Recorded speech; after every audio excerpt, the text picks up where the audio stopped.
আহা, আমরা তো ব্যস্ত মানুষ, মালিককে টাইম দেওয়ার সময় কোথায় আমাদের, তাই না? কত কাজ আমাদের, সুবহানাল্লাহ, কত কাজ, ব্যবসা করি, কত কাজ, আরো কত কাজ, আল্লাহরে টাইম দেওয়ার সময় কোথায়, তাই না?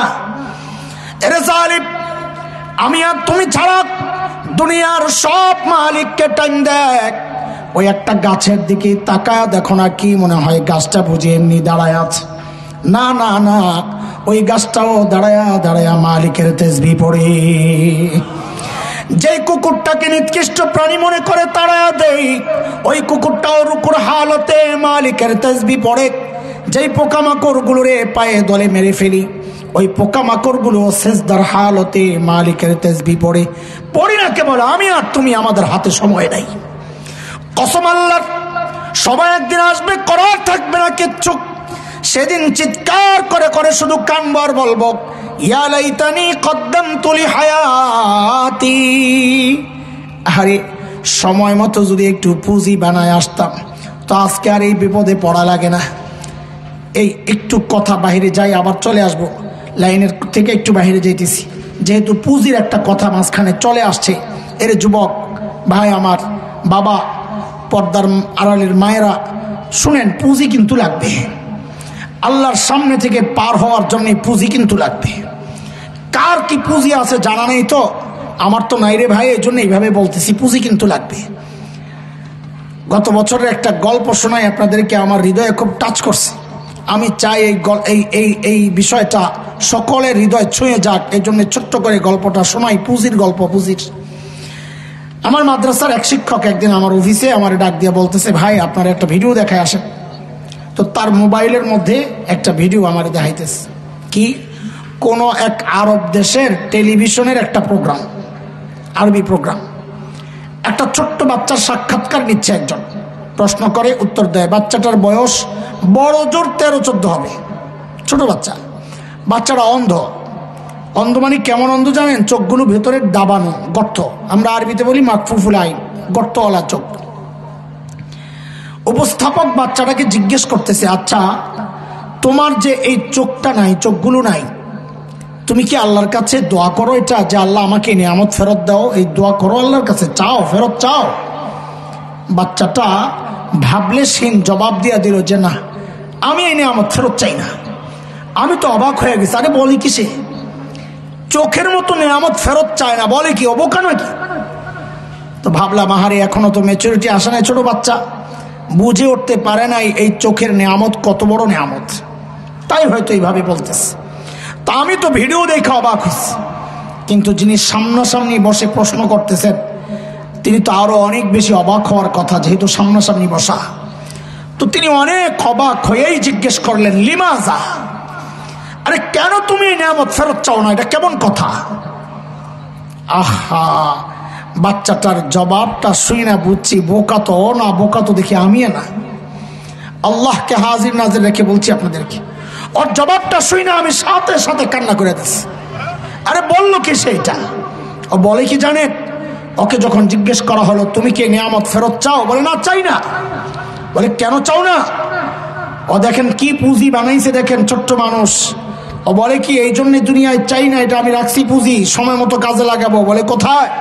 বলে হাসরের মাঠে যখন বিচার শুরু হয়ে যাবে, যখন আমার ডাক পড়বে হিসাব দেওয়ার জন্য। দেখেন ছোট্ট বাচ্চা, ওর কি ডাক, কিন্তু ওর চিন্তাটা কত পরিষ্কার, পবিত্র, কত উঁচা। যখন আমার ডাক পড়বে, আমি দুনিয়া এই নিয়ামত এই জন্য ফেরত চাই নাই, সেদিন যেন আমি আমার মালিকের দরবারে নত জানু হয়ে আমি আমার মালিকের কাছে বলতে পারি, ও আমার মালিক, ও আমার মালিক, দুনিয়ায় তো তুমি আমার এই নিয়ামতটা দাও নাই, ওগো মালিক, আজকে উসিলাই কি আমার আযাবটা একটু কমায়া দেওয়া যায় না মালিক? আমি কাঁদতেছিলাম, ঠিক উল্টা চিন্তা করে। কি চিন্তা? যে আমার মালিক যদি আমাকে ঠিক উল্টা প্রশ্নটাই করেন, তা আমি কি জবাব দিব? আমি যখন হিসাব দিতে দাঁড়াবো, তা আমার মালিক যদি আমাকে জিজ্ঞেস করেন, এরে হাসান জামিল, দুনিয়ায় তো তোকে এই চোখের নিয়ামতটা দিছিলাম, তুই তো ভোগও করছস, এখন আযাবটা একটু বাড়াইয়া দেই, তো আমি কি জবাব দিব? তোকে তো এই জবানের নিয়ামত দিচ্ছি, তুই তো ভোগও করছিলি, এখন আযাবটা একটু বাড়াইয়া দেই, তো আমি কি জবাব দিব? এরে যুবক, তুমি কি জবাব দিবা? বাবা, ভাই, ও বাবা, আপনারা কি জবাব দিবেন? কার কি পুঁজি আছে বলেন তো? কোন পুঁজির ভরসা এবং নিশ্চিন্ত জীবন যাপন করছি আমরা বলেন? হ্যাঁ, পুঁজি নাই যে তা না, পুঁজি তো আছে, পুঁজি আছে আমাদের, আছে পুঁজি, আছে আছে গুনার পুঁজি, গুনা গুনা গুনা গুনার গুনা গুনার গুনা গুনার পুঁজি ছাড়া আছে কি? হ্যাঁ, বড় অবাক লাগে দেখলে মাঝে মধ্যে, চুল পাইকা সাদা হয়ে গেছে, এখনো গুনাহ ছাড়তে পারি না। দাড়ি পাইকা সাদা, এখনো গুনাহ ছাড়তে পারি না। আরে বাবা, আপনি ছাড়বেন কবে? জিজ্ঞেস করি, কবে ছাড়বে? এর যুবক, তুই কি ভেবেছিস আল্লাহ তোকেও দাড়ি পাকা পর্যন্ত সময় দিবেন, চুল পাকা পর্যন্ত সময় দিবেন? না রে বাপ, না না। কত বাবাকে দেখলাম সন্তানের লাশ কাঁদি নিয়ে যাইতেছে। আরে কে জানে এই মজলিসেও এমন কেউ থাকতে পারে, তার খবর নাই, সে বসে আছে এখানে, কিন্তু তার কাফনের কাপড়টা চলে আসছে দোকানে। কে জানে কালকে খবর পাইতে পারে, বয়ান করে গেল হাসান জামিল তো দুনিয়ায় নাই, চলে গেছে। কখন কার ডাক চলে আসে, দাঁড়াবো কি নিয়ে মালিকের সামনে? প্রতিনিয়ত গুনাহ করে যাচ্ছি, তাও কার নাফরমানি করতেছি? ওই মালিকের, যিনি আমাদেরকে এত ভালোবাসেন। আহ, এই বুঝি ভালোবাসার প্রতিদান? কত ভালোবাসেন, আরে কত ভালোবাসেন, কয়টা দিয়ে বুঝাবো আপনাকে? চারদিকে তাকায় দেখেন না কত ভালোবাসেন। বাসবেন না কেন? ছোট্ট একটা উদাহরণ দিয়ে বুঝাই, ভালোবাসবেন না কেন? আরে দুনিয়ার মধ্যে আমাদেরকে আল্লাহ ছাড়া, রসুল ছাড়া সবচাইতে বেশি ভালোবাসেন কে বলেন তো? আল্লাহ ছাড়া, রসুল ছাড়া কে? কে বলেন? কে? মা বলেন, এক কথায় বলেন কে? আরে মার কলিজায় যে কত মায়া আর দরদ, কত মমতা, এটা মা ছাড়া কে জানে? মাকে যে আল্লাহ বানাইছেন ওই আল্লাহ জানেন, আমরা জানবো কোত্থেকে? তবে কোরআন হাদিস পড়ে মাসআলা শিখে কিছুটা অনুমান তো করতে পারি মার কলিজায় আল্লাহ কত মায়া দিছে।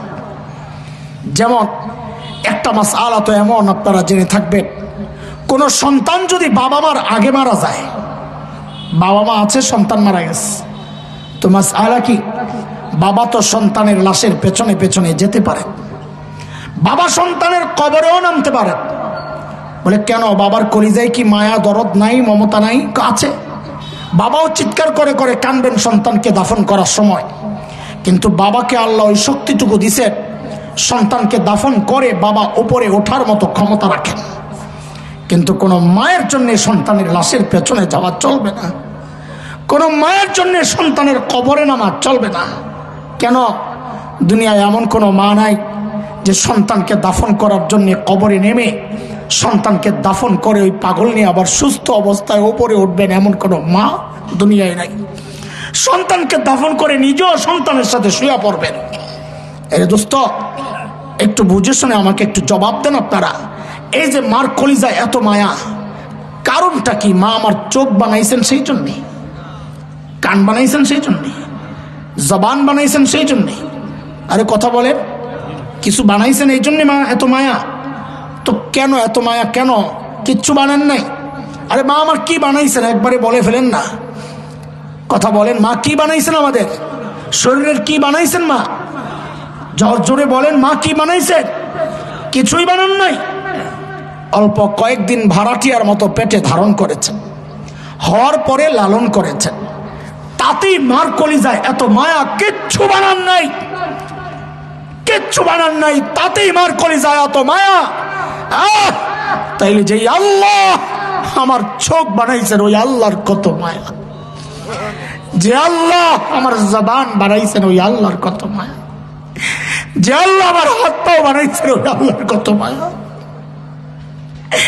যে আল্লাহ আমার এত এত নিয়ামত দিয়া বাঁচায় রাখছেন ওই আল্লাহর কত মায়া।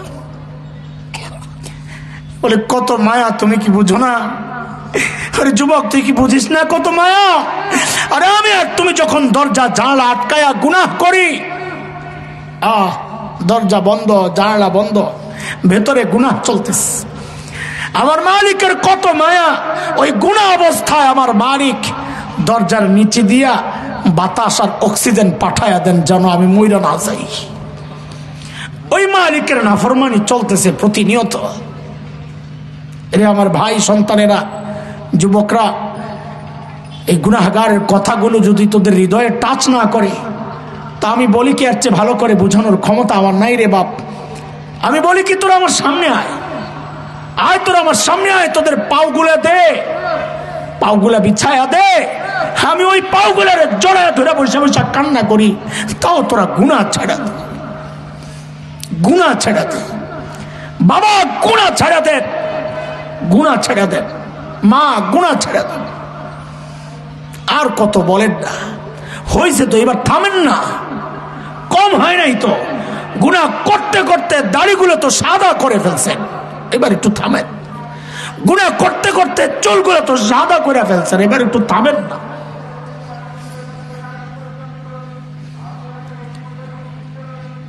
তারা হাজরিন, কথা চলে গেছে অনেক দূর, চলেন আমরা আমাদের লাইনে চলে আসি, আবার না হয় হারায়া যাব।